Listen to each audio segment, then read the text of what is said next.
I made a phone call to a guy named Ed Larson, who'd worked as a deputy for me when I was sheriff in Tamarack County. He'd retired to Green Valley, south of Tucson.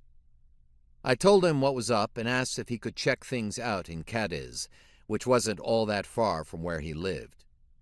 Ed was only too happy to help. Rainey insisted I book a flight for us as soon as possible.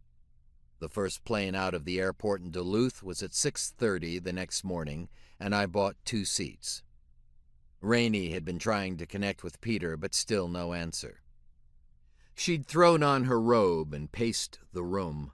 Every few minutes, she punched in her son's number on her cell phone, tapping the display screen hard as if squashing a bug there. "Why isn't he answering, Cork?" "I have no idea, Rainey. It may be that he's already been arrested and they've taken his phone away." "They have to allow him 1 call, right?" "That's protocol, more or less, but it doesn't have to be immediately.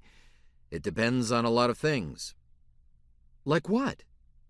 "Where they picked him up, whether they actually intend to arrest him, whether it's a custodial interrogation or they're simply probing for information.